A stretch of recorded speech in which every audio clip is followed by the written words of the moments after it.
10 benefits of livestock farming that most people will never tell you, especially the livestock farmers. They wouldn't share that with you. No. Because they want to be the only people that may want to enjoy that. Number one is money.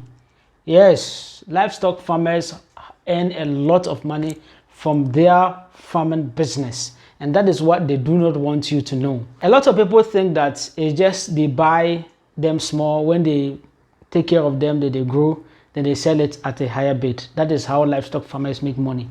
Well, that could be one of the ways, but that is not even the major way that they make money. The major way that livestock farmers make money is through reproduction, increasing the numbers. So livestock people who want to make money in livestock farming do not go buying males. No, they go buying fertile females, females that could reproduce. So they do not think about today, they think about tomorrow.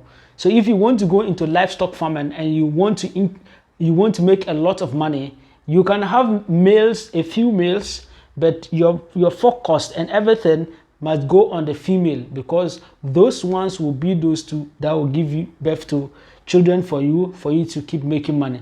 Somebody can start livestock with 50 females or 100 females, and within the next 2 years he can have times 3 of it. If he goes into goat farming, then that's crazy. If he goes into sheep farming, which give birth twice a year, that is crazy. If he goes into calm or cattle farming, that is also crazy. So the livestock farmers, it's not like they make money, they buy and sell at a higher bid. That is the way they make their fortune. No, they make their fortune through increasing the numbers, through reproduction, through giving birth. Though in the short run, they may want to make some monies to be able to take care of their farming and things. And this is just an idea I'm giving you. If you are going into livestock farming, your profit is not today. So if you don't divide or know how to budget yourself, you may go and buy all the animals, and it will get so that you can't even buy medication for the animals. You can't even feed yourself and your family. So you need to know how much you put in the livestock farm and how much you keep, so that you'll be able to help yourself. And one of the money that you'll be keeping to take care of your family, you could also buy livestock with it and sell it at a shorter time. So you can buy goat, cow, or sheep today. You buy the male, and then you buy them, you take care of them few months, then you sell. That is how you can make short-term benefit for yourself while you wait for the long-term benefits. Do you understand? So the major reason or the major benefit of livestock farming is l'argent.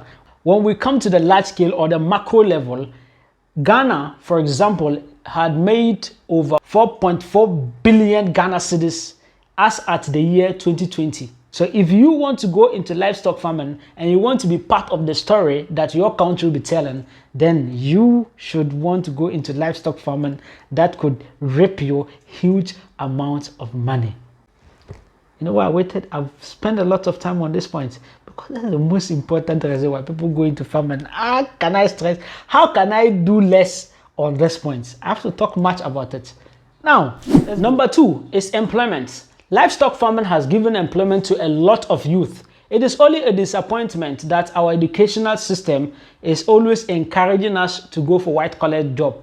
So when someone is going to school, he's thinking about working in an office. His family thinks about him working in an office. But that is with the Africans. But the European world or the Western world or the developed world, they don't think like the way we think. If the person is going to learn accounting, the person is going to learn about agriculture or whatever relating to farming or relating to other setting, he's always thinking of how to implement it in his farm. And that is how they are better than us. So you can find a university person today, he finishes and you tell him to go and start a livestock business, buy poultry, buy cow or sheep or goat and start rearing and also start reselling. He will tell you no, he doesn't need that. He'll be going around applying for jobs.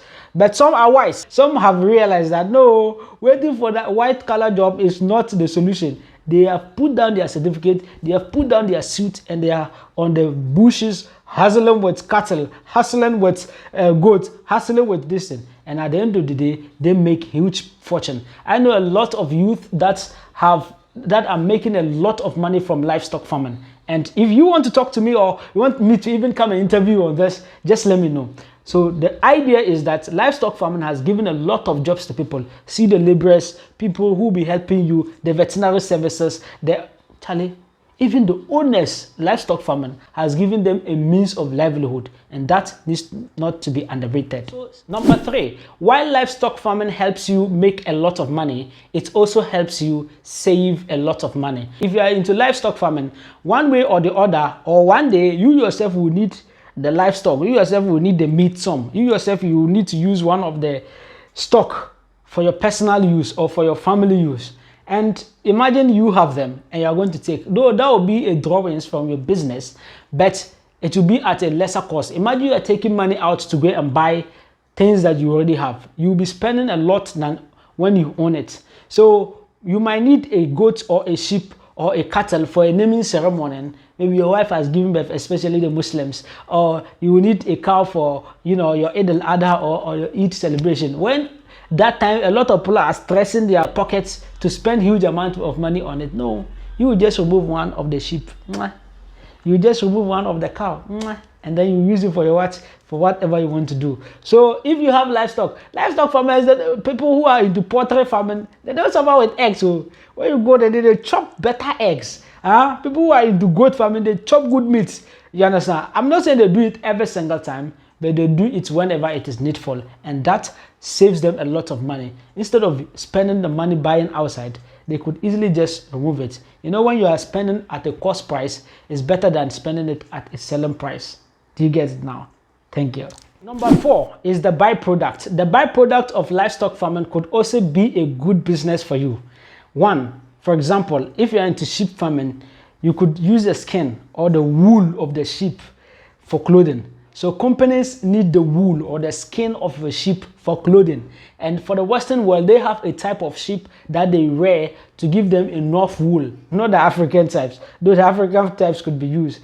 But if you are into livestock farming and you want to really go into that aspect, then you need to know the breed that you'll be going for. So companies need wool. So most of the skins of livestock or your sheep could be used as clothing.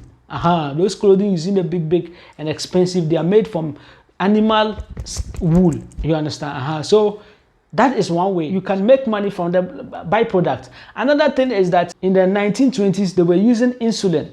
People who were suffering from diabetes, they were using animal insulin, like from beef to heal diabetes. And till date, probably they still use it. So if you are doing it and you're able to get in connection with the pharmaceutical companies and they have expressed interest in it, you could be making a lot of money from that too. And in Africa here, we use the skin of livestock as mats. So you still go to typical African traditional places, they don't use the mats that we know. They use the skin of livestock that they stand on it, especially for the Muslims, they pray. And for other non-Muslims, they use it for clothing. You still go to some places and then they use the horn of a cow to serve drink. You still go to some places. I hope you understand. So the byproduct of livestock could be a big business, and it could also give you a lot of money. Like the fat of your livestock could also be used for medication. And so it's manure. If you're into livestock farming, the poo-poo or your animal, you understand, could be a source of manure or a source of fertilizer for crop farmers. And so for if you're at a place where it is it's a high demand and then there is low supply, you could use it as a business. But if you're also into crop farming, you don't need to go and buy fertilizer outside. Your animals, disposals could be a source of manure for you. Not everybody that go into livestock farming is going into it because of the business aspect.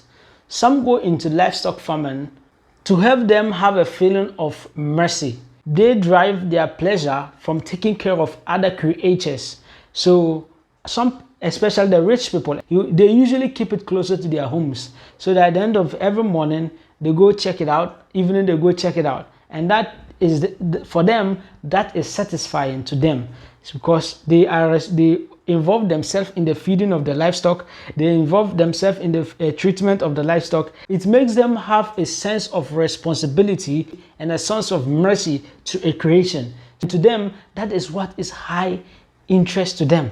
And a lot of livestock farmers, whether you are rich or you are poor, you would definitely have this. Because if you have sheep and you don't take care of it, you yourself, how do you feel? So a lot of livestock farmers, when you go close to them, they really have mercy for their livestock. They really have mercy for their animals. They can't sit down if their animals are not feeling well. They can't sit down if their animals are hungry. And that is the sense of satisfaction that some of the livestock farmers enjoy that they do not share with you. It's companionship. You see, people think that it is when you call an animal your pet, that is when there's a sense of companionship. No.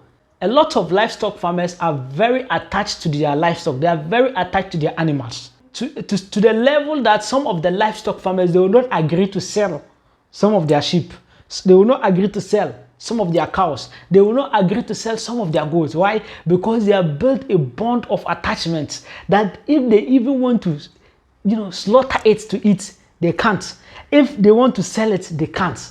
So to some extent, that some, if they want to sell it, they don't, and they sold it to you, and you are coming to pick it from their house, they don't want to be there. They will leave home and tell you, go home. My wife or my family will take it and give it to you.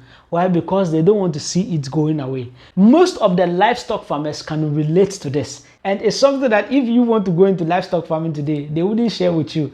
But you yourself, when you go into it, you realize how beautiful that sense of companionship that livestock farmers enjoy having those sheep or cows. And lots of people that you see them go into livestock farmers, especially the rich people, it's not actually they want to make money from livestock. No, they are doing it because they are smart business people. You ask yourself, what is the relationship between a businessman and a politician? Business people are always supporting politicians so that when politicians come into power, they will support them. And that is what they do. The same way some rich people who go into livestock farming, they actually don't go into livestock farming because they want to enjoy the benefits that we already talked about. No. They go into livestock farming because they are being smart. There is this SDG, Sustainable Development Goals, and it talks about how you protect the environment and things. And if you're a business and you are doing something to protect the environment, if you are doing something to protect nature, if you are doing something to protect organisms, and you take your proposal or you seek for an investment or you seek for support, they are more likely to support you. Why? Because your business is not only in for profit, but it is also protecting the environment. So some of the big businesses that you see and then they own livestock farming, it's not actually, they actually don't go there because of the profit though. They are going there to help them in the future when they are applying or they need investment or they need any financial big support from this SDG developmental goals and international association they could get. And that is a very smart thing that some livestock farmers are doing that they would not share with you.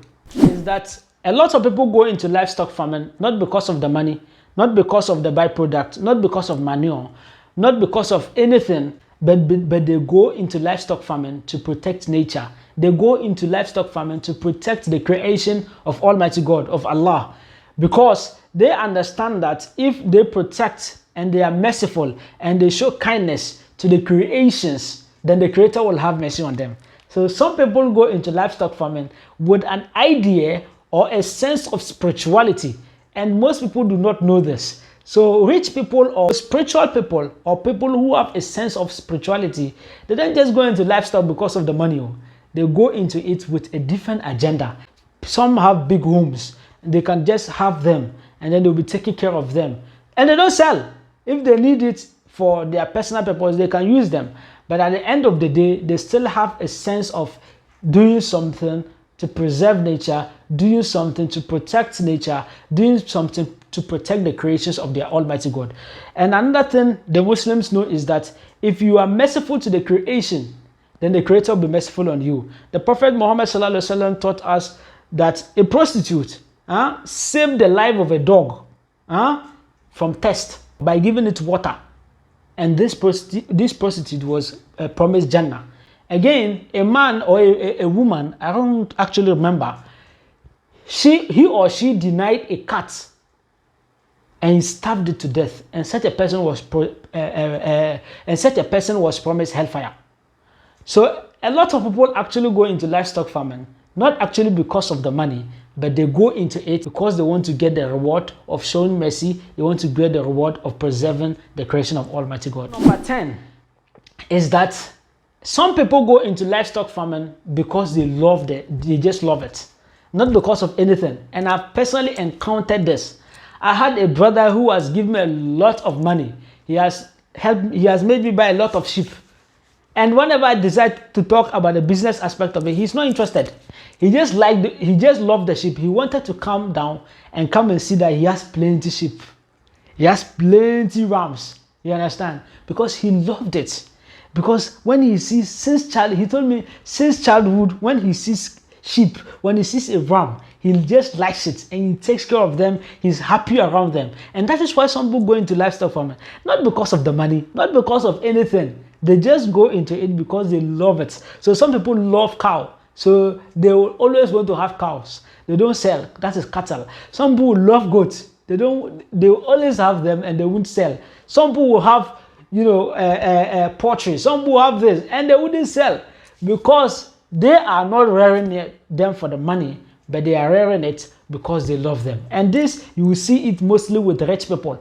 Rich people, you can go to rich people, you're having a lot of peacocks, or how do you guys call them? And a lot of this, a lot of that. He would never sell. Why? Because to him, he feels self-actualized and self-satisfaction when he comes in his yard and he looks and he sees them walking about like that. So to them, they are not doing it for the money, but they are doing it because of the love that they have it. And this is one of the benefits that livestock farmers enjoy in doing livestock farming that they would not share with you guys. If this video has been impactful and you have learned a lot, kindly subscribe to my YouTube channel, The African Farms and Culture, and kindly share this video. Thank you very much. I'm Imuru Sadat. Assalamu alaikum wa rahmatullahi wa barakatuh.